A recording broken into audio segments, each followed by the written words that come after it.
Hi, Kansas Helen here, and today I have TJ Campsey from Kansas House District 10, which is in what area, TJ? Southeastern Lawrence. Southeastern Lawrence. So you have a city district. That's correct. So you're running against a incumbent that is currently in the seat. That's what an incumbent is, right? And I haven't looked too much into her. I've looked into you, and I love your logo. First of all, I love the whole free state message. I love what your campaign website says. Hang on, let me pull it up. I was so impressed to read it. Yeah, we're real happy with all of that, the graphic design, all of it. Real happy with how that came out. They end up settling for weaker demands, hoping to get support from moderate Republicans. We don't need to settle for weak solutions. I'll never settle. That's right. And I was like, Yeah. hell yeah. That's what I'm talking about. And that's what the moment is calling for right now. We've seen it around the world that when people step up with these bold visions, ready to rally the working class to fight for that vision, then the people will step up and the people will join us. We're seeing it all over the country with socialists getting elected. And in the 10th district, it's one of the most progressive in the state. And it's the perfect place for us to raise that banner, really put forward these demands that working class people have. Yeah, that's what I thought too when I saw your campaign. I was like, well, if it was going to work anywhere, it's going to work there. For sure. For sure. And yeah, I agree. I've talked about how I saw how the Tea Party took over and that the Democrats spent more time fighting against the progressive movement than they did really fighting against the Tea Party. And now we're here. So Sure. that's their role in the whole thing. And it doesn't feel like they've necessarily learned the lessons that they needed to learn from the past yet. Yeah, it's out of touch with what the base of the Democratic Party is clamoring for. Going back to Bernie Sanders, it was a phenomenon that really caught fire across the country. And it was a missed opportunity. We could have really pushed things in that direction for the working class. But I think a lot of the establishment, Democrats, the political insiders, they use every mechanism that they can to try and pull things back to the status quo. And the status quo isn't working for the working class. We really need to get more in touch with what the people are asking for. Yeah, as somebody that really came into being a Democrat when Obama got elected, I'd previously been a Republican for a little bit as an adult due to religious psychosis. That's what I'm going to call it, baby Bush era. And then so I kind of disengaged. And then when I re-engaged, I wasn't going to go back to the Republicans. And so I just went with the Democrats because that's the other party, right? And they had Obama and hope and change, and it felt good and inspiring. And I didn't really know a lot about politics, really. I just had voted the way the church told me to before that. And so that's when I really became a Democrat. And then I got more and more dedicated to it and then when Bernie came, I walked in a float for Bernie in Wichita. Oh, wow. I'm a lazy person. I don't like crowds. There's so many reasons why. I held the banner in the front. I was like, yay, Bernie. That's so against my character, but I was so excited, and you could feel the energy here in Kansas. And I worked the polls and I saw the lines of young college kids switching or signing, or they were either switching their party so they could vote for him for the primary, or they were registering the vote for the first time because they wanted to vote for Bernie. And then when that all went away and was taken, I just got very disenfranchised. And I still kept voting for Democrats, but my heart was never really in it. Yeah, when with a guy like Donald Trump running, it's how are you gonna sit it out, right? Yeah, I never sit it out. Even if I don't have anybody to vote for in a race, I'll write in Daisy Duck. It used to be Daffy Duck, but I want a woman. Oh, there you go. Yeah, Minnie Mouse. Yep. I'm gonna vote. I'll go down there. I'll do the voting.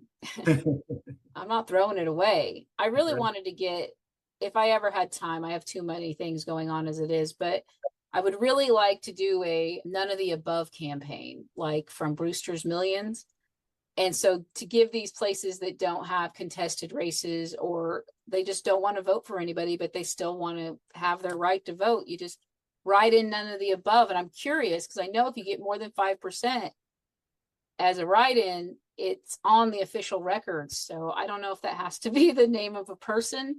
I don't know how it really works, but I think it would be funny if just at least one race somewhere got none of the above, got like 6%. It could be funny, maybe not have the most strategic value as far as advancing the cause. I think Yeah, like districts that are like Kansas House districts that are just, they never have a Democrat, like 121, 122, 123, where they haven't had a contested race in 20 something years, sure. Yeah. just to see who's out there that's not happy with what they're being offered.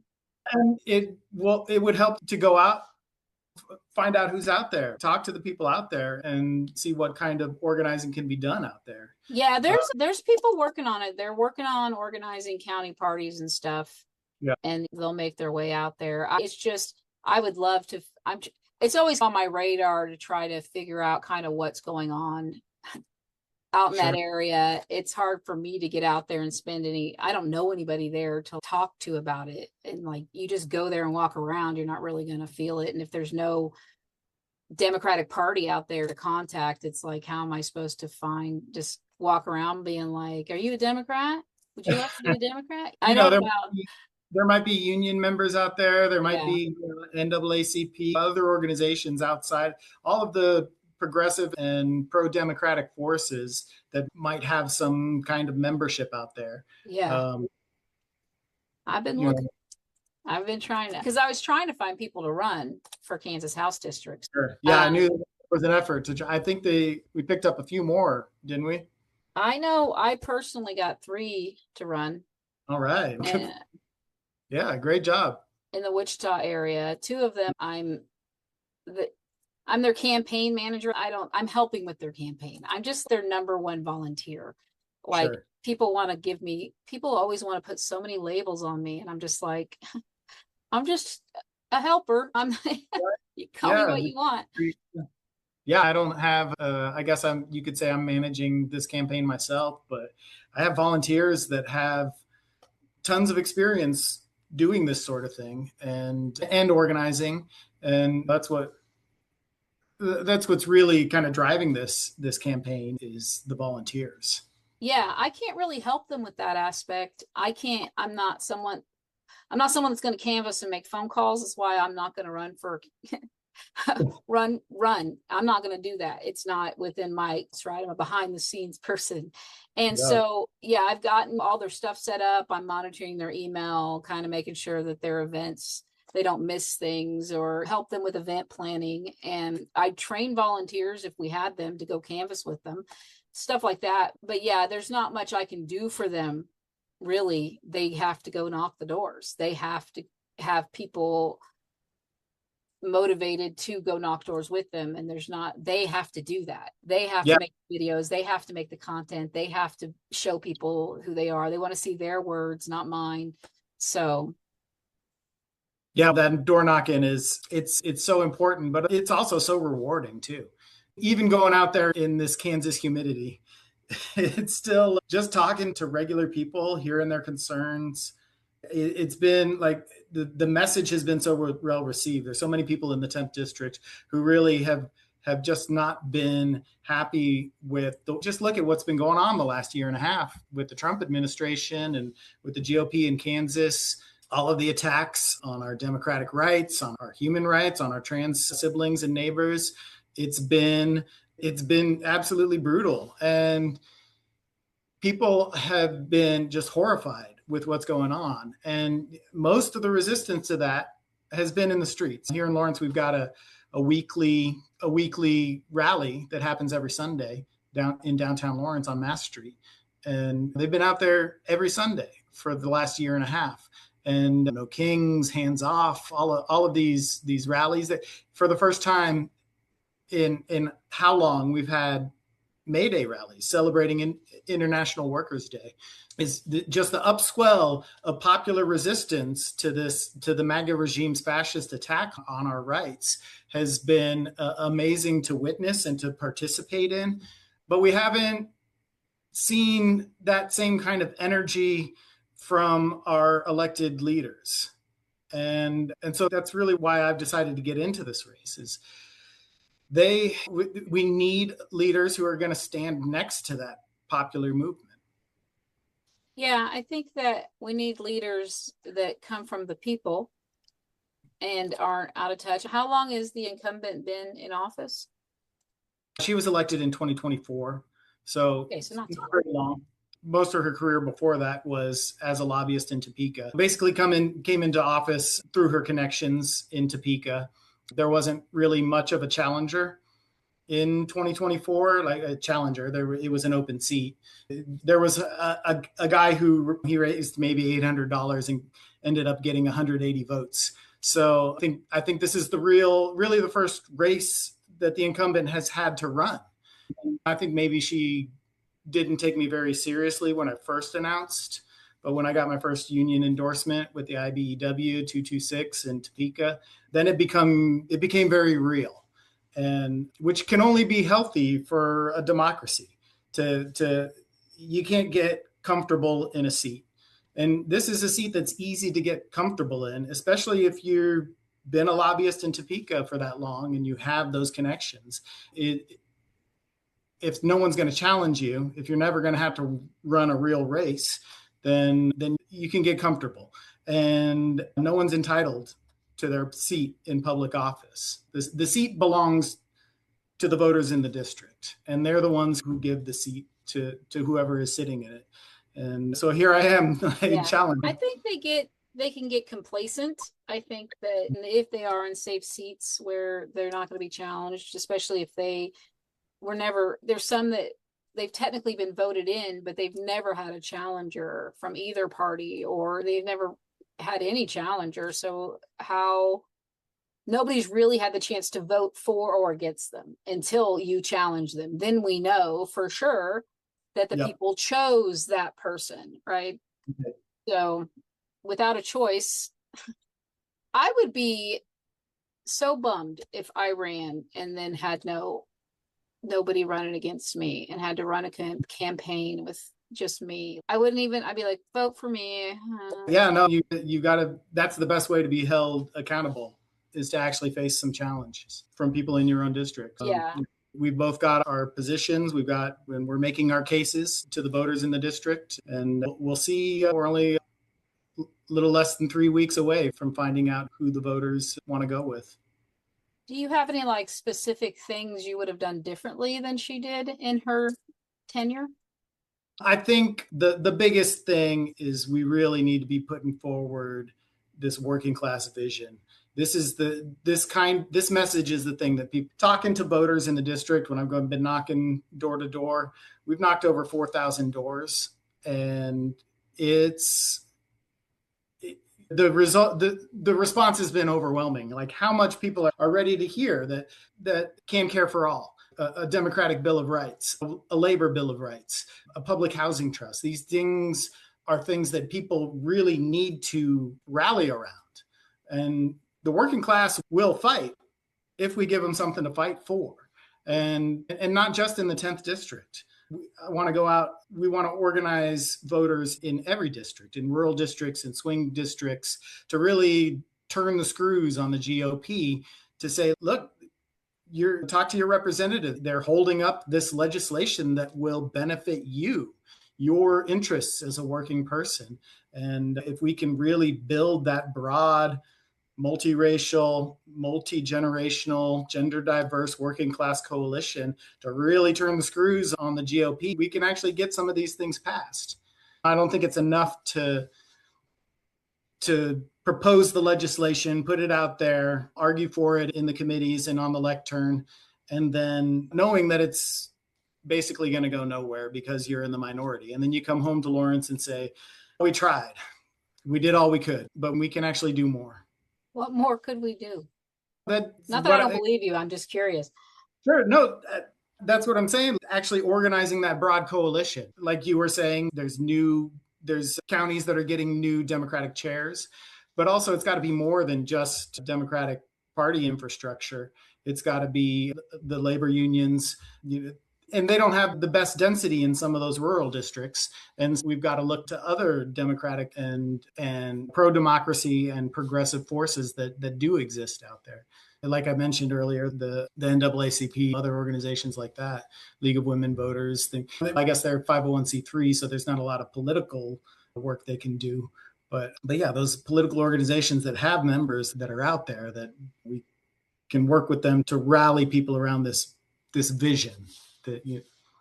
I just know if we, as the, like you said, the probably one of the most, if not the most left Kansas House district we have, if you guys move a little left, hopefully you guys will be not the anchor. I can't think of what I'm thinking of. Like The I like, lead ship. yeah, sure. I like to say raising the banner, giving the rest of the state something to rally around. The rally cry of Yeah. the Free State fighter. Yeah. Fight for the free state. I'm with you. Yeah, I'm with you. I work now for the Kansas Historical Society. And Oh, cool. so I'm getting more into Kansas history. I've always been I love the Capitol building and the whole Free State thing. I've always been into that, but really my thing is like figuring out how we got from that to here, Sure. fully understanding like how that all took place. And so obviously that's a long time and there's a lot to it. So it's a slow learning process, but it's something I'm really interested in to try to figure it out. When I went back and tried to figure out how we got from Obama to Trump, how did that happen exactly? And I'd heard tidbits from different people and stuff that kind of got me leaded in the right direction. And then I just researched and read and looked back at stuff and found old news articles and stuff, because 2008 it not a lot of things were online as much as they are now, and kind of pieced it all together like in hindsight, and then what people have revealed since then that we didn't know at the time. Sure. Yeah, it's not just bleeding Kansas. It's not just the Free State fight. There was the populist movement was they controlled the whole government in the 1890s and for a decade, and then they got absorbed into the Democratic Party. But that has ripples that helped to build the New Deal coalition that came later. And also it influenced the Republicans to take up the progressive movement that led to the antitrust legislation and things like that. So when regular people come together and actually get something done, it can have ripples across the whole political landscape across the country. Yeah, And 4,000 people, that feels like a lot more than most of the people I've talked to have been able to knock. And is that just Democrats or is that everybody? so it's not unique. We have a list that's based off of Democrats who voted in primaries, and we've made our way through that once and are now making our way through it a second time. So we're now knocking on doors for a second time. And so, yeah, it's not unique doors, but it's 4,000 times knocking on doors. No, that's to go through it all twice is amazing. As somebody who's helping people do that. Yeah. A lot of great volunteers.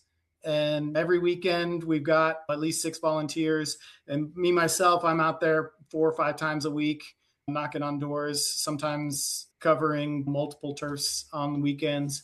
So it's a lot of work, but it's also really rewarding. Yeah, I'd rather talk to you about what you're hearing. You know what I mean? Than to go hear from them. I'll let it funnel to you and then you can tell me. But and I've interviewed people, Kansas House people from rural all over the place at this point. I believe, I don't know, I'm in the teens, 16, 17 House districts I've interviewed.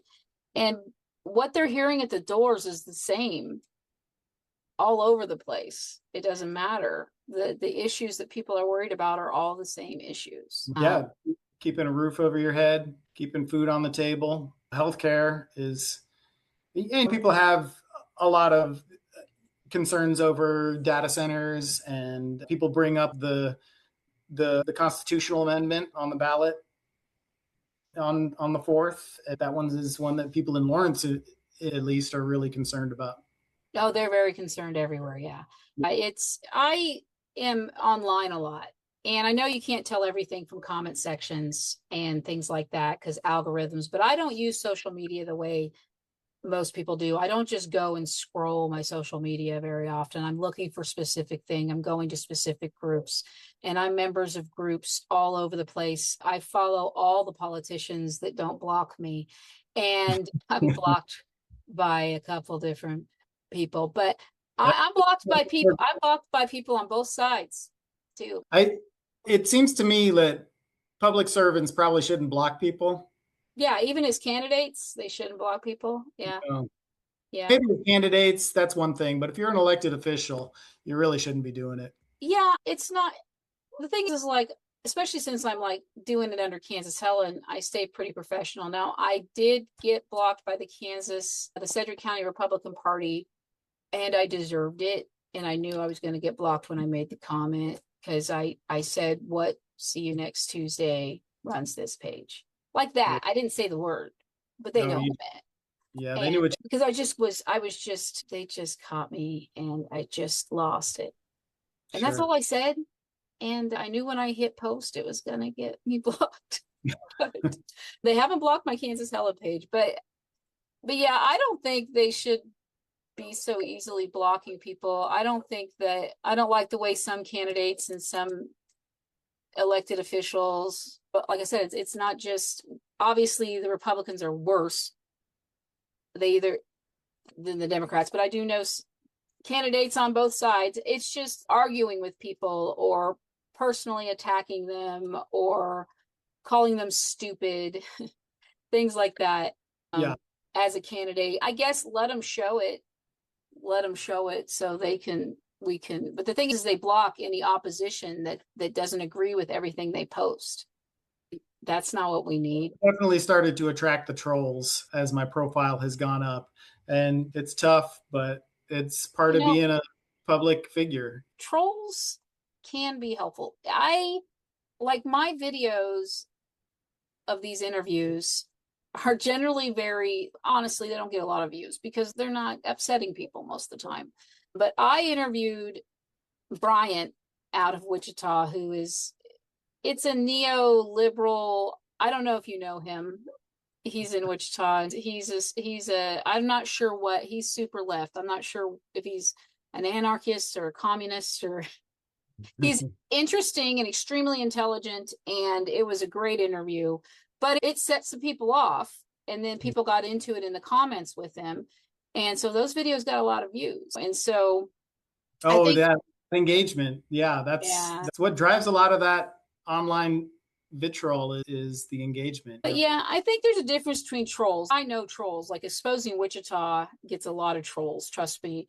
And I understand the difference between trolls and an actual constituent coming with a legitimate criticism or question or whatever it is that is a real person because you know who they are, you know them.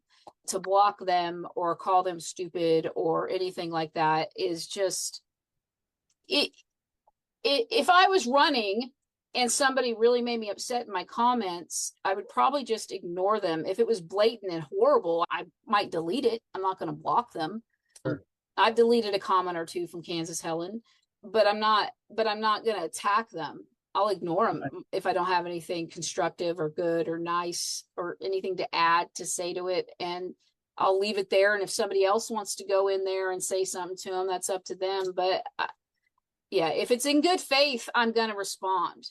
Yeah, that's exactly it. If there's a discussion to be had there, then let's have that discussion. Just thinking from the algorithm's perspective, any engagement boosts the algorithm.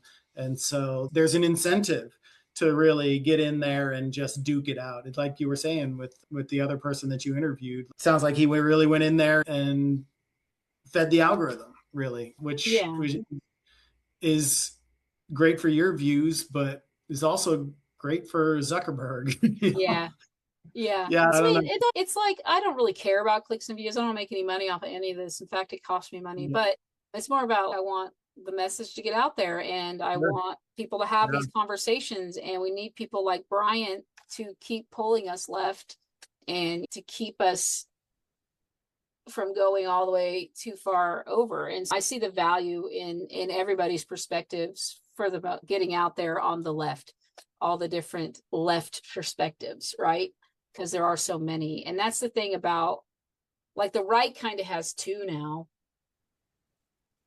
and then the left is just so fractured and Well, just, we're starting to see the right fall apart too, yes, which is why I think we got a good shot at breaking the supermajority this year, this because is, that whole MAGA coalition is just falling apart in real time. We're actually watching it happen, especially since the Iran war started, oh, and so there's an opportunity here, and we need to be getting the word out about putting forward the demands that working people have, so that this is our opportunity, because the right is doing everything they can to cement their power.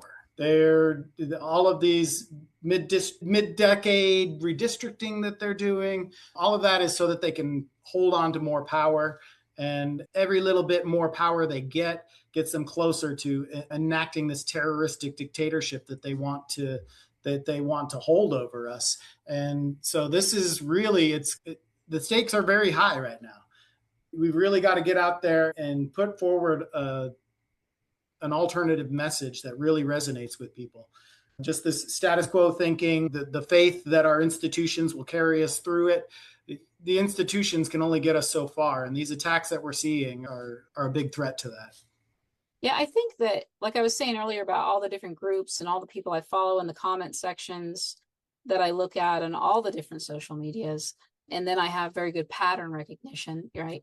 And so I see the shift in the comment sections from a year ago to right after the elections to now. And I see not a lot of people coming to the defense. I don't see a lot of people, like when Ty Masterson makes his post or Roger Marshall makes a post, Estes makes a post, their comment sections are not going well for them on any platform. Everybody, like I made a joke the other day that I really love how Ty Masterson and Roger Marshall are really uniting us all in their comment sections and are Right. disgust for everything that they stand for, because their comment sections are just full of people from the gamut of the political spectrum, roasting them and fact checking them, and then just enjoying each other's responses and comment. It's really beautiful. But it's definitely people, they don't want to believe it. One side is afraid to have hope, some of them, and then the other side is just refuses to believe that it's the beginning of the end for them.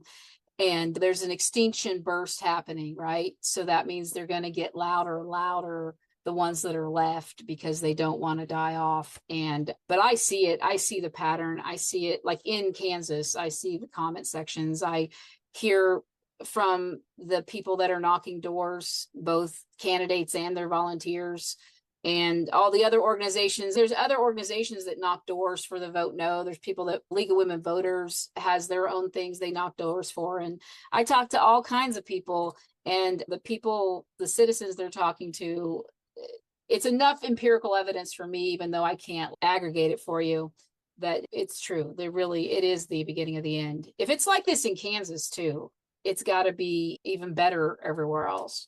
Sure. And we can't get too complacent in that thinking. We Well, really got no. to, it's an uphill climb. We've got to do the work to make it happen. Like, Yes. we know that there's this discontent. We know that people are ready to hear what we have to say, but we've got to get out there and organize to make sure that these ideas turn into action, so we can get some actual concrete progress made.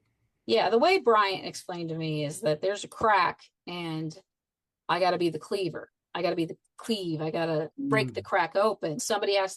We have to get people, there is a crack in the foundation of what is happening here. And this is the year to go in and push the crack wide open, or at least keep it open, right? Because if we do get complacent, then they'll just they'll seal that crack right back up, and then we'll have to start back over. And I think that you can never get complacent. I think that you can never sit back and think everything's okay, and that whoever's in power can just be trusted and you don't have to pay attention to them anymore, even you or whoever goes in there. Because I think there's a lot of people that can go in there and they end up bending, and they don't think they're gonna. And if nobody is watching, nobody's gonna call them out. And it's not like nobody's perfect, right? And so you may not even, there's people you may not even realize what you're doing. But if you don't have anybody, if all you're surrounded by is a bunch of yes men that never tell you're wrong, how are you going to know? Yeah. Yeah. Yeah. And that's what this campaign's all about. We can't just let the incumbent get complacent like that. There's been I've had some pushback from certain circles, political insider circles, for challenging an incumbent. And it's kind of this sense of entitlement, like an entitlement to the seat. You're not entitled to anything when it comes to public service. You've got to actually make your case to the people. Yeah, it's like they don't want you to challenge them when they've been there too long and have, oh, they're on these committee seats and they're an important leadership, and you're going to weaken our leadership if you take them out. So you don't incumbent them. And then they don't want you to incumbent somebody that's only been, this is their second term basically that they're running for either. She's running for her second term, yes. Yeah. And so when is a good time to challenge an incumbent then? When they're old and ready to retire? Anytime. It's always good. It's always good for democracy to have this conversation, to have the challenge, to have a leftist like me come in and say, hey, I've got ideas and people agree with me, and it's what the moment needs. And that we can get some real political traction if we're organizing around these ideas. I would love to see a day where we have precinct committee seats primary. Yeah. I want choices, man. I want options. Yeah. I don't think we'll ever get to that point. I would just like to get half the precinct committee positions filled. That would be that's like my next big project this winter when I hibernate, is to, I've already done it once, so it's not going to be as hard to redo, but the precinctproject.org going again. And I've had the name for a while, or is it .com? I can't remember, but I've been paying for that URL for a decade. It's time. It's time. I don't have the website anymore that we built before, and it would be completely outdated anyway, but yeah, that's a level of participation that we really need. We tend to think of politics as something you consume. You come home from work and you sit on your couch and you consume politics when you turn on the news or turn on a podcast or scroll your social media. That just leads to, that leads us to where we're at. We really need to make it's not a spectator sport. We really needed to make it something participatory that people can really engage in. And that's what you're talking about there, getting all those precinct chairs filled and then actually making them competitive. That would be amazing. Yeah, and then just training them to do, I feel like there's more that the precinct person should be doing than just helping candidates when the campaign comes, as far as just being community organizers and just being out in their community, and not just focusing on Democrats necessarily, but just being part of their precinct and part of their community, and talking to people in that way, not just knocking their doors and being like, hey, I'm a precinct guy or whatever. And just making those connections in their little precinct and helping build the community there is something that we are missing on the Democratic side, and we have been for a long time. And that's how the Tea Party took over. They filled precinct committee positions, and then they took over county parties, and they took over state parties, and then they built the foundation. They started from the bottom up, right? Whereas the progressive they were running progressive candidates and they were starting from the top down. And we got to start from the bottom up. Yeah. Yeah. The grassroots is really where the changes come from. You got to have that broad base of popular support if you're gonna get things done. Yeah. I think this is the year. I feel like I'm a curmudgeon negative Nancy. Okay. And I have a lot of hope this year that I hate to say definitely, but I just don't see how we couldn't at least get rid of the supermajority in the House. What do we need? 5? So I feel like that's possible. But I think overall, I think Kansas is going to make some national news for good things, and everyone's going to be shocked, and they're going to start to rethink what they think about Kansas. We've done it before. I We mean, have. in 2022 with the abortion referendum, my partner went to bed that night thinking it's not going to pass, and I was like, it's going to be close. I had no idea it was gonna fail by 18 points. No one saw that coming, and we were the first state in the country, and we've got a history of being the first state in the country, going back to Bleeding Kansas and Brown v. Board. For better or for worse, Kansas is always at the front of whatever is going on in the rest of the country. Yeah. Prohibition. Maybe Yep. that's not the best thing in the world. I'm a brewer by trade, and prohibition's not my favorite policy, but it started here in Kansas. Carrie Nation going around and raising hell to get that one passed. You could even say the failed Brownback experiment prefigured the MAGA movement. You're welcome, America. But that's the thing, is we got to We get back tried to it out being for you the first for the right reasons. for the right reasons. Yeah, I think that when I go in to the Capitol building, I am always struck by the presence that I feel there, of the history of it and what built it. And I know it's not perfect, and I know, sure, they could only be white landowners and blah blah blah, but the overall, just, I don't know, just the feeling. I have such respect for that building, and I feel like that the majority of the people that are working in it do not respect it the way that they should, and they don't understand how it's a state house. There's not a lot of those, and just how special our capital is and how cool our capital is. They do not appreciate it. They do not respect it. They do not show it the reverence it deserves when they go into that building. And I'd like People's that house. to change. It belongs to all of us. Yeah, it's our house, and they just poo-poo everywhere, wherever they want. And they put their cigarettes out on the floor. And so I want a clean house. I just want some balance back in there would be nice. And I think, like you said, this is the year. I think people are energized. I think the vote no thing is going to actually backfire and get more people paying attention when they may not have before. Yeah, they always put it on primaries because they think no one's going to come out, but it backfired in 2022. And we have such an atomized, individualized society. It goes back to what I was saying earlier about politics as a consumer activity. And if it's not something that it's, for a lot of people, it seems like just something that boring old people do, and rather than something to really be engaged in. I know when I have 4 kids, and when they were little and the early, like Obama's time, I was active as I could be.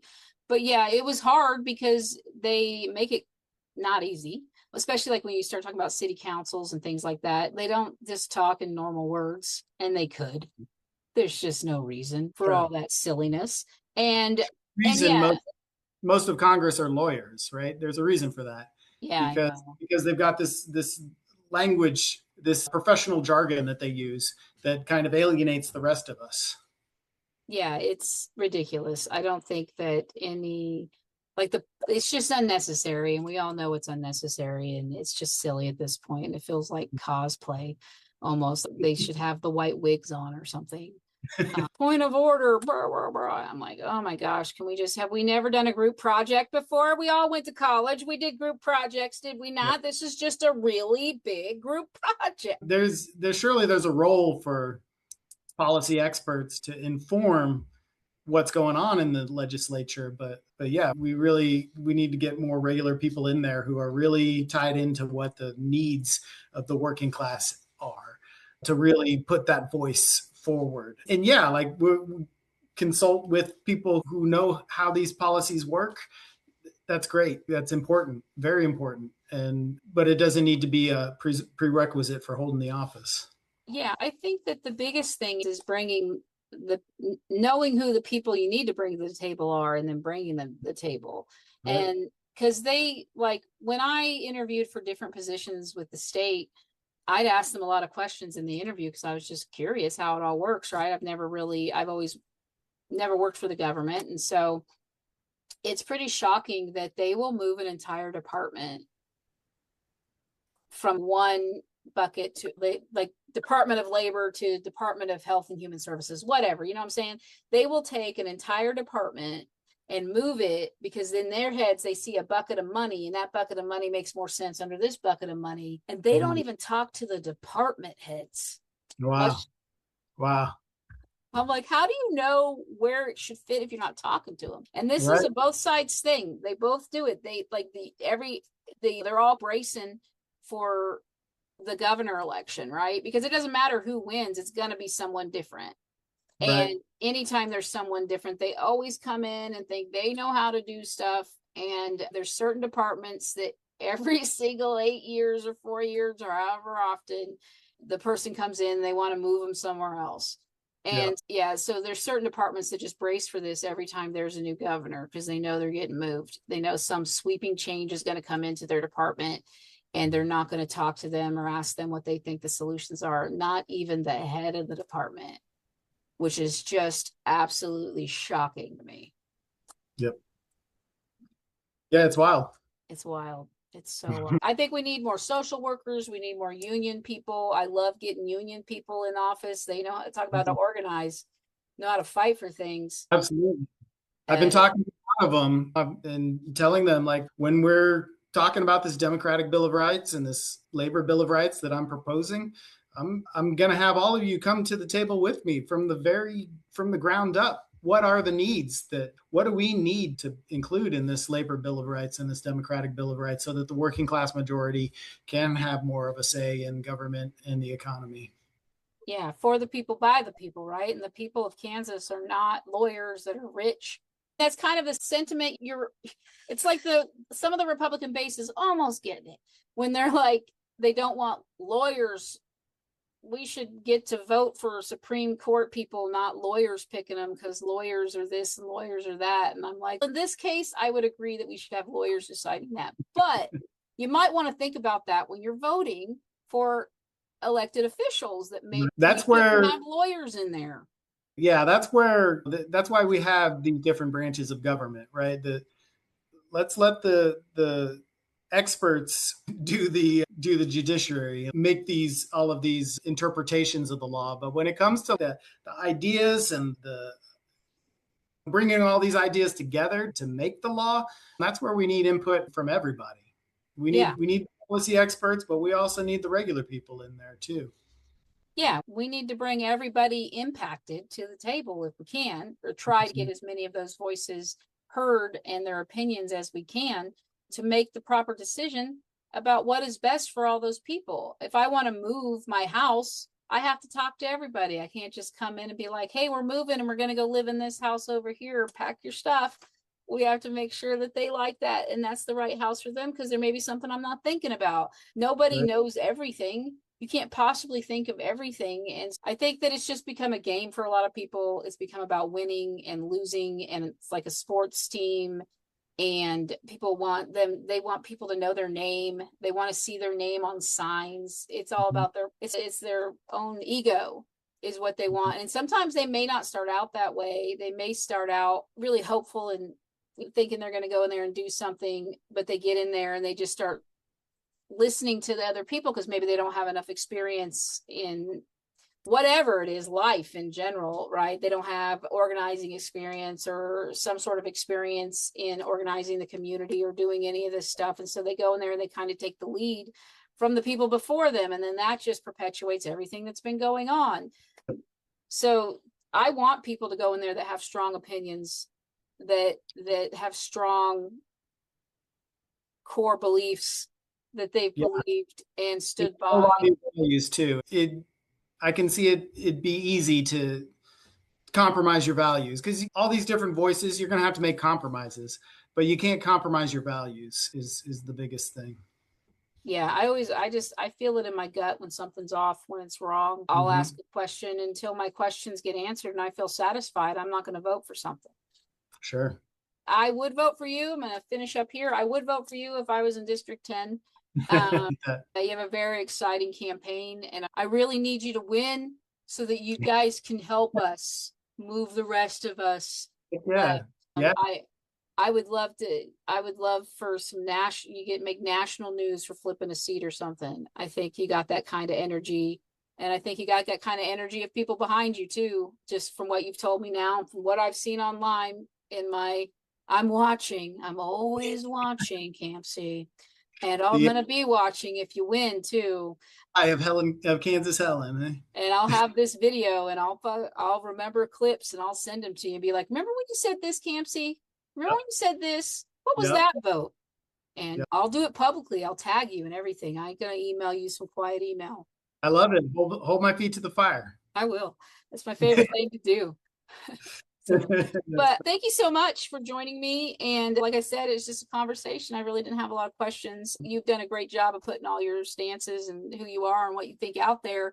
But yeah, it was a vibe check and you passed. No, I'm kidding. I'm kidding. Well, I think the work that you do, all those articles you've been putting out about who's running and where, They've has gotten been. better. I feel bad. Yours was me because it was the Oh well, beginning, and they've gotten I better and really better as I've appreciated written it. them. I really appreciated it. Yeah. Kind of got to the heart of what the choice is. Yeah, it's just the facts, man. And Yeah. yeah, I would love for someday, not that I said people know who I am. Most people don't know who Helen Riker is. They know Kansas Helen, but they don't even know my face. They're like, you're Kansas Helen? And which is great. That's how I love it. And so it would be nice if someday my endorsement meant something to people in Kansas anyway. That'd be cool someday if if I could, I don't want to say I want to have control or power to sway elections, but I'm just saying if people cared, I can't imagine a world where that many people care about what I have to say, is what I'm saying. If you keep doing the work you're doing, then you're going to make some kind of impact. I feel like I already am, especially like with the exposing Wichita. Kansas Helen's much slower going, like I said, because it's a little boring. I focus on a lot of data and facts, and it's not as exciting as the exposing Wichita. But I feel like I'm already making some sort of difference, and I really don't know what else to do with myself because I'm stuck here.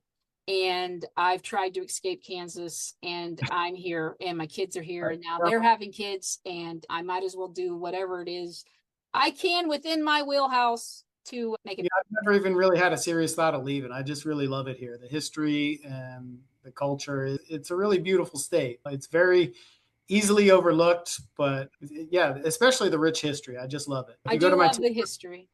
If you go to my TikTok, you'll see I made some history videos about Kansas. I do love the history. I have to. I work for the Kansas Historical Society, but no, I love the history. I love the history of Kansas. Yeah. Yeah, and Kansas can keep making history too. We can. So let's do it. It's never too late, Kansas. It's never too late to do the right thing. Let's do it.